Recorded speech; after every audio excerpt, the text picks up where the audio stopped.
Well, hello, everybody. Welcome in.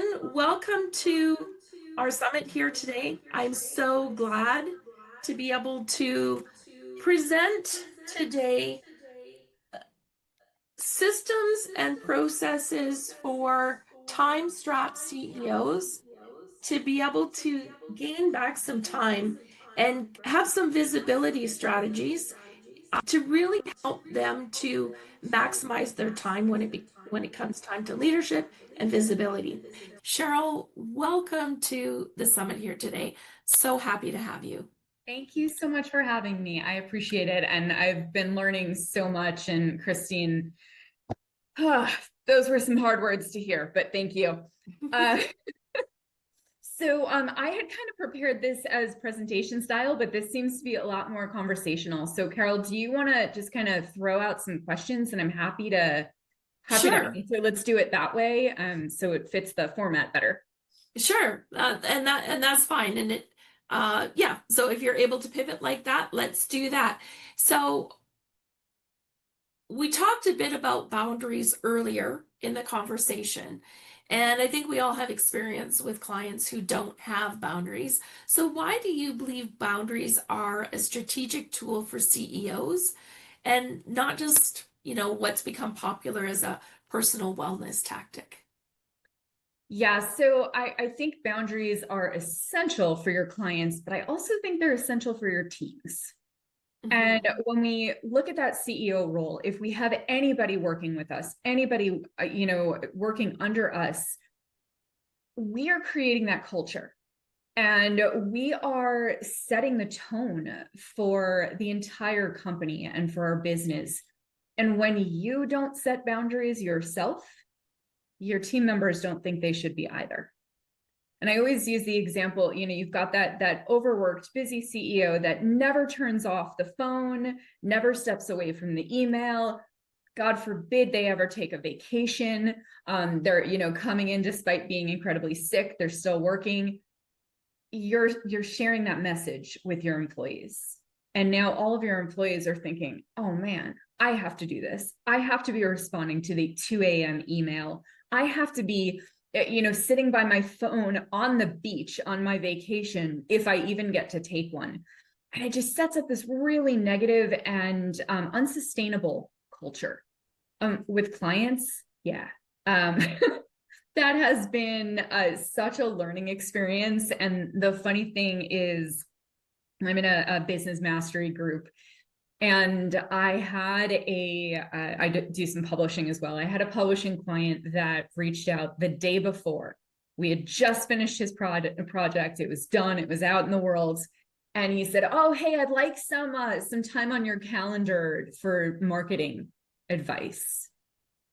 And I almost responded to him. And then I was like, no, you know what? Let me just sleep on this. The very next morning, we were talking about scope, and we were talking about being paid for your time and things like that. And she said, what I teach other people. But she said, you can't go beyond the scope. You can't go beyond what was in the contract and things like that, because they will take advantage. And I sat there and I was like, I needed this exactly right now. And got away from that meeting, emailed him and said, more than happy. Marketing's a great next conversation. This is how much I charge for an hour of consulting. And he got right back and said, sure, add it to the next invoice. I would have let that go. Even as a boundary person, I would have let that go. So I think it's important for us to realize that our clients are going to take whatever we give them. And I think, Wendy, you were alluding to this. Like, if we, what is it? Give them an inch, take a mile, something like that. If we keep adding on services, we keep doing for them, we keep giving them more and more and more, they're just going to take it. They're just going to say thank you. It's not many people that are going to, say, oh, hey, I probably owe you more money for that. So, Yeah. long answer. Fair enough. Some of the common things that I see with my clients when it comes to boundaries, and it's kind of one of those little, and maybe you'll touch on it later, but I think it's really important, especially for anybody listening to the replays, is, we can talk about our own personal boundaries. And as a leader, you can look at that in your business of, yes, not giving that client any more, or really sticking to my calendar schedule, right? Those kinds of boundaries. But there's another boundaries, and again, you might end up talking about it.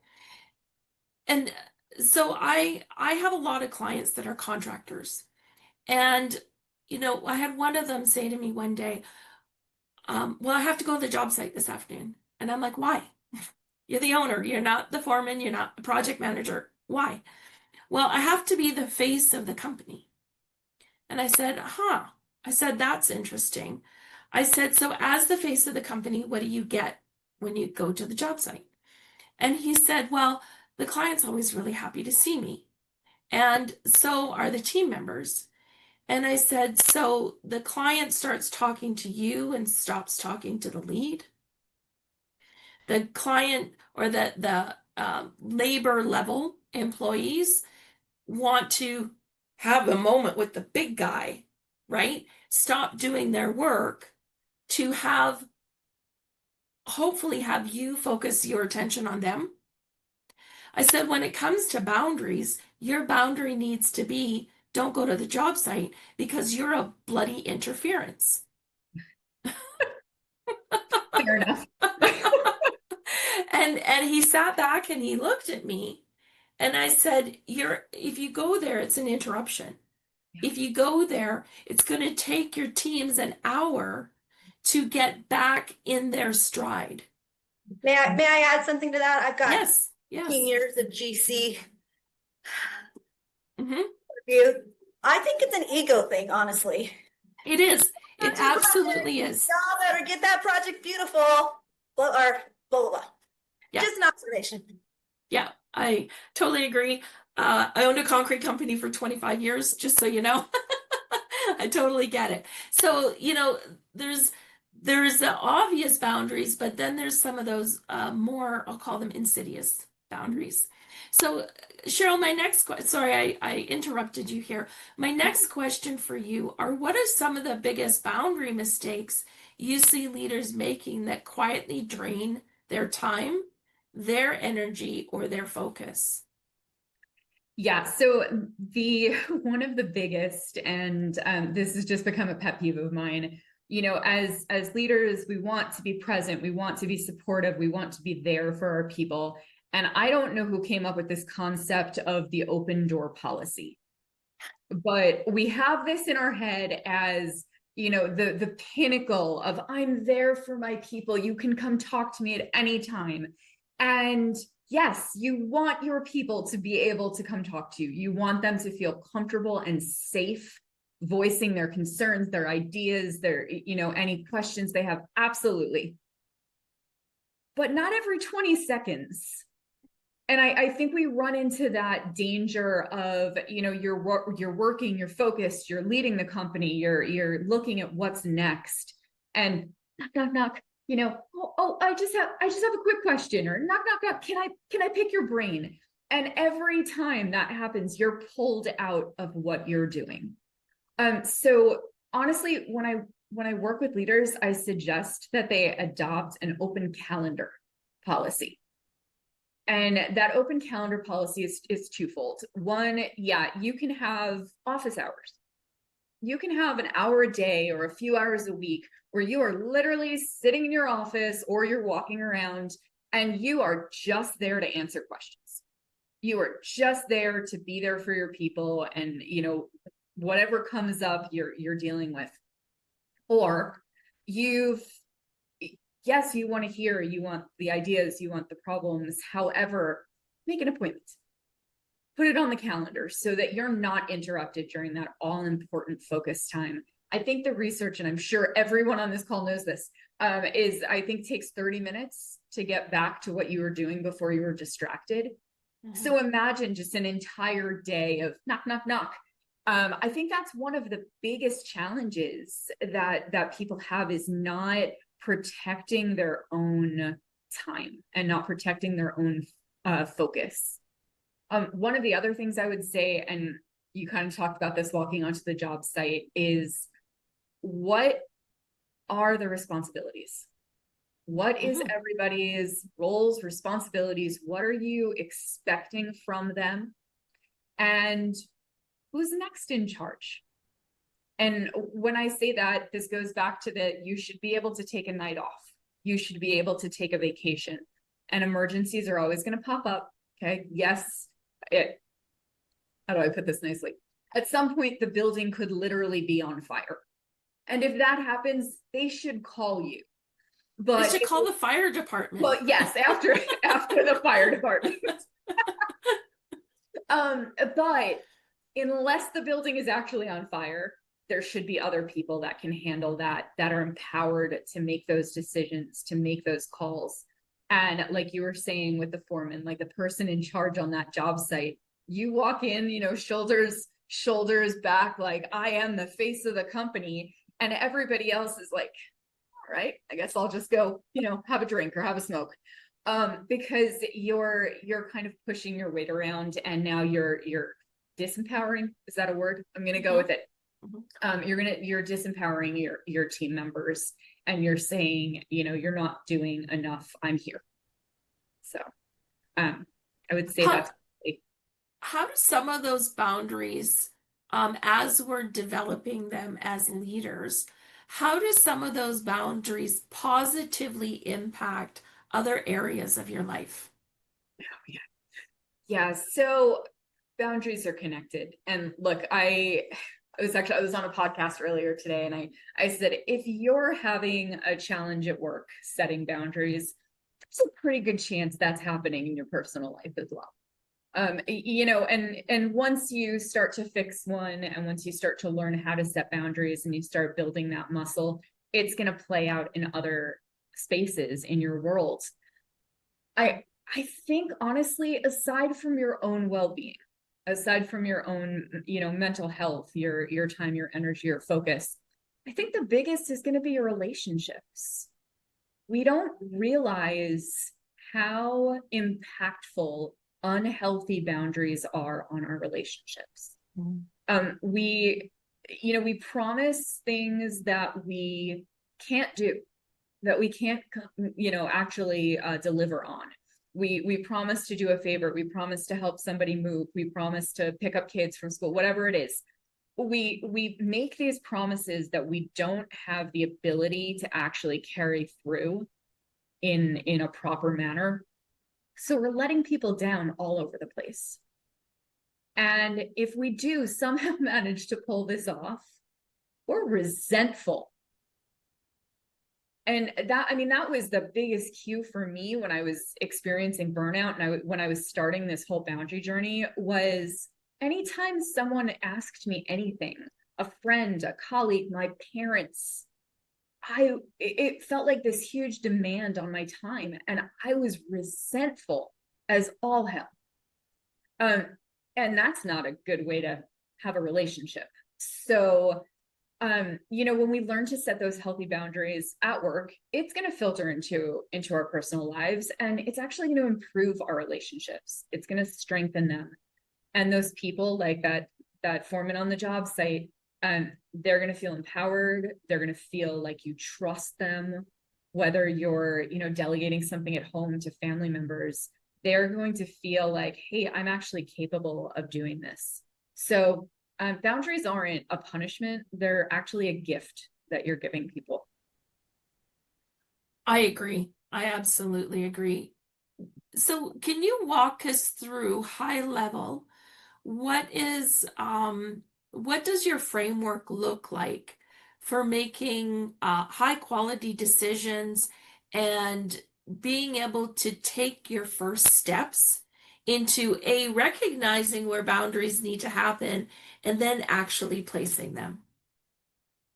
Yeah, so I created the PEC method, and I go back to that boundary gym a lot. So I think about it like, you're working out your pecs, and that stands for pause, evaluate, and communicate.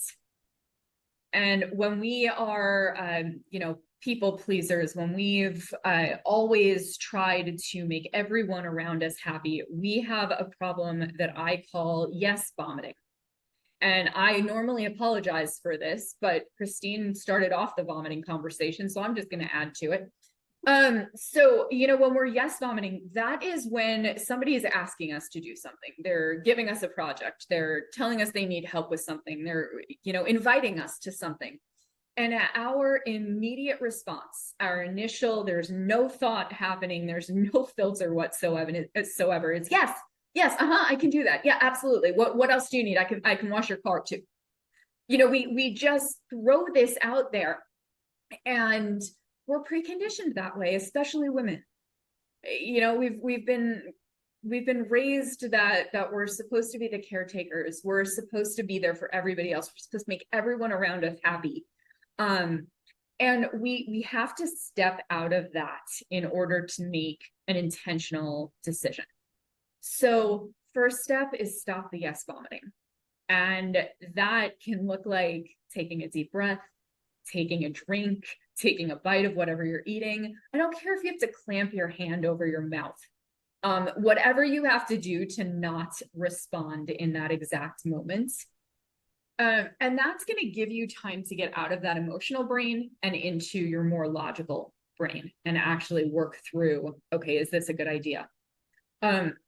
Sometimes you're going to know the answer pretty quickly, and sometimes you're going to need to buy yourself some time, and that's okay too.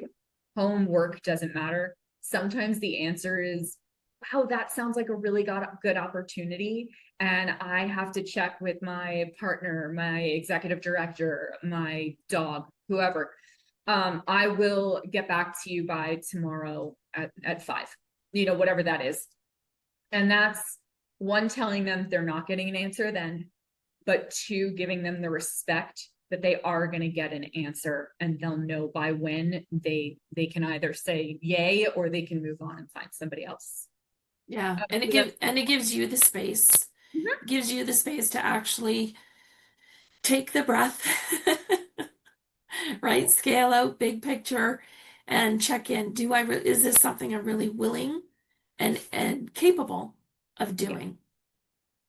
Yeah, Awesome. so that's, the next is the evaluate portion, and it is, do I want to or have to? If the answer is not yes to one of those, move on. And sometimes is it going to get me closer to my goals, to my organization's goals? The next one is going to be, do I have the resources to carry it out?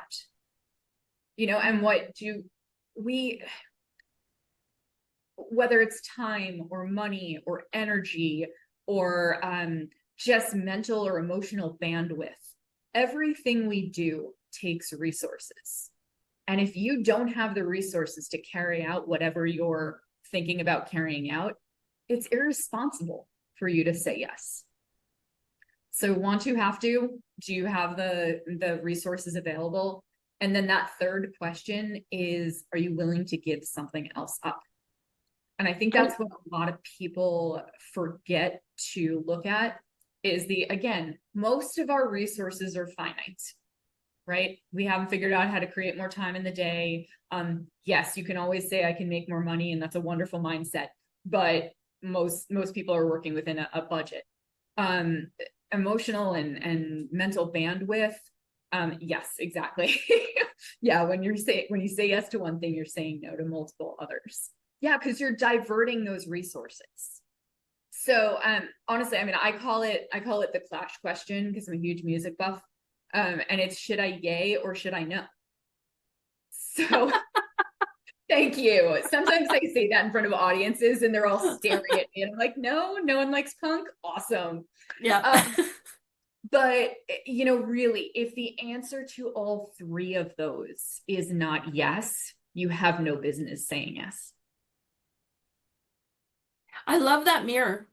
So that mirror, and we talked about mirrors earlier today, but that mirror of, and I forget the exact words you said, but I think you said, is this my responsibility?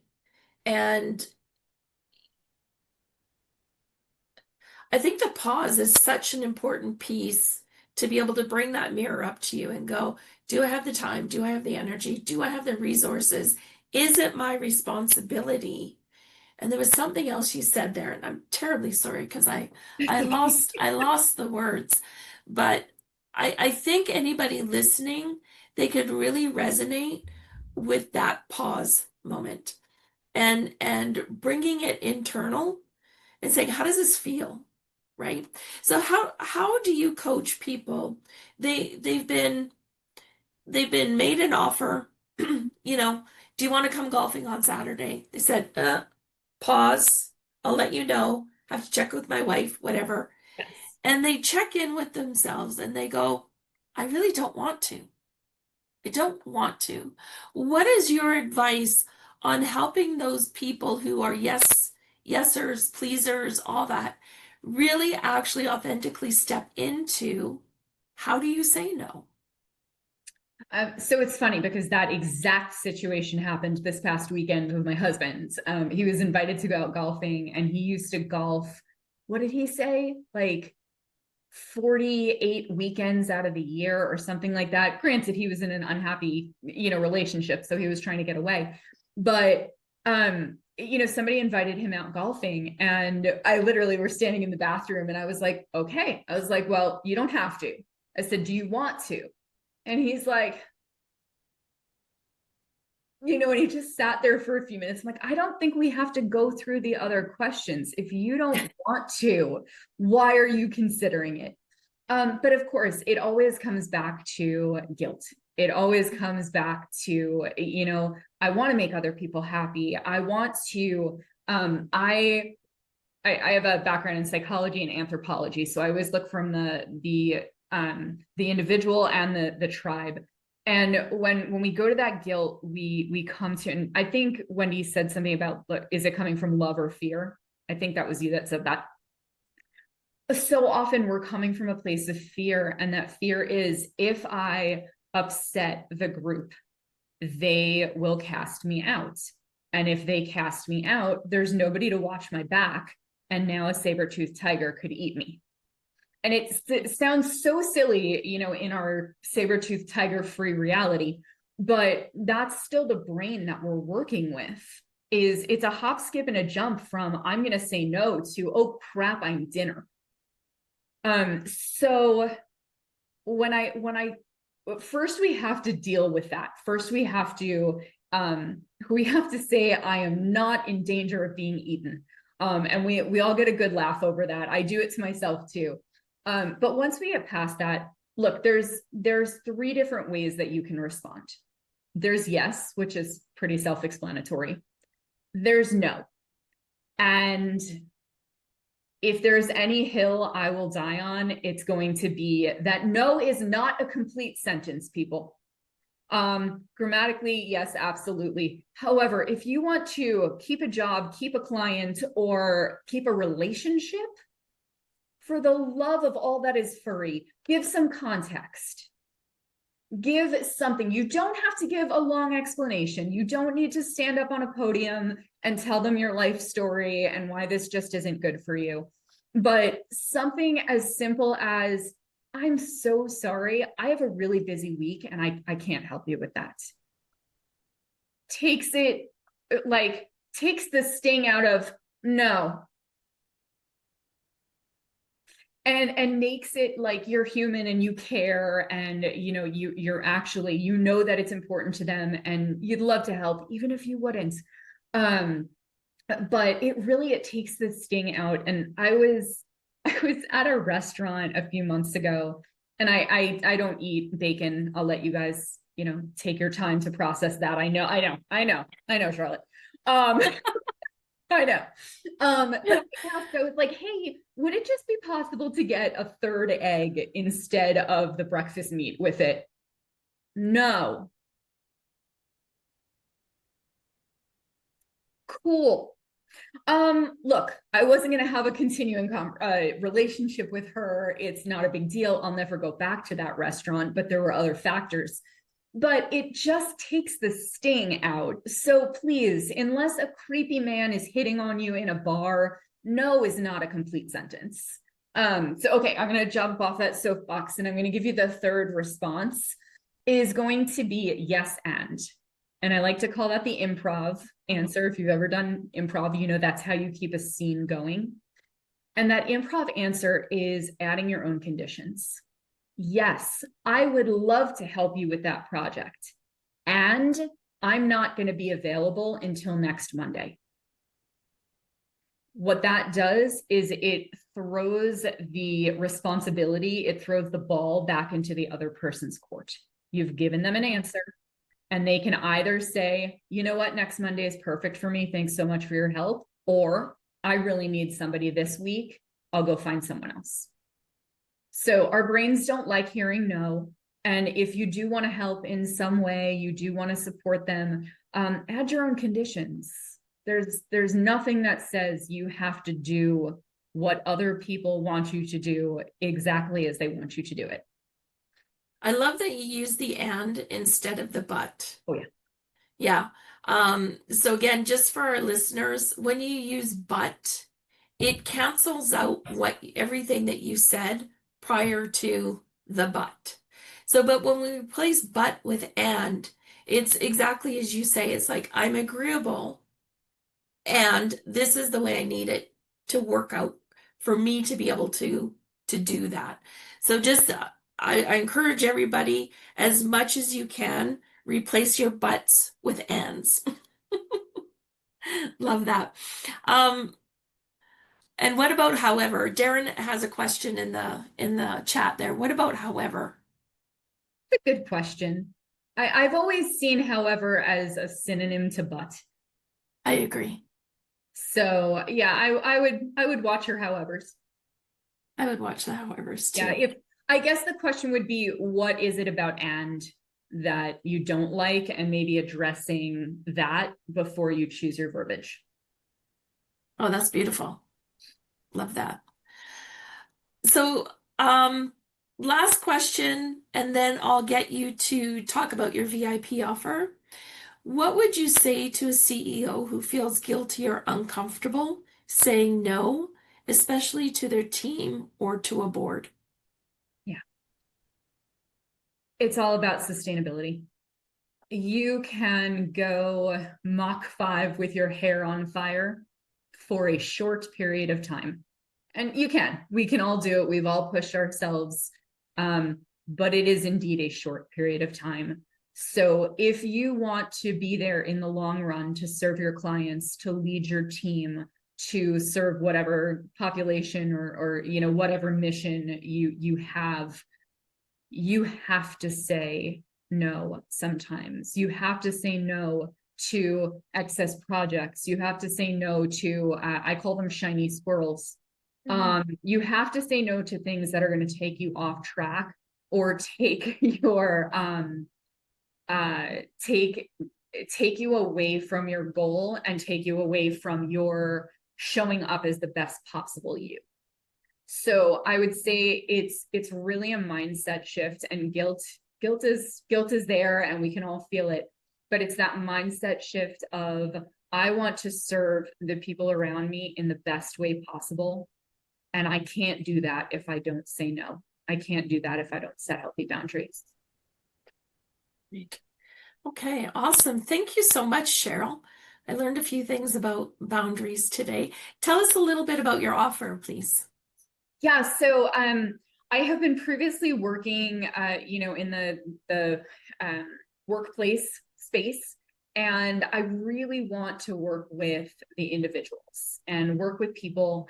And, it's great to learn boundaries, but it's something you need to practice, and you need to keep practicing, which is why I keep referring to it as a gym, because you're lifting muscles, you're getting stronger, you're getting better at this.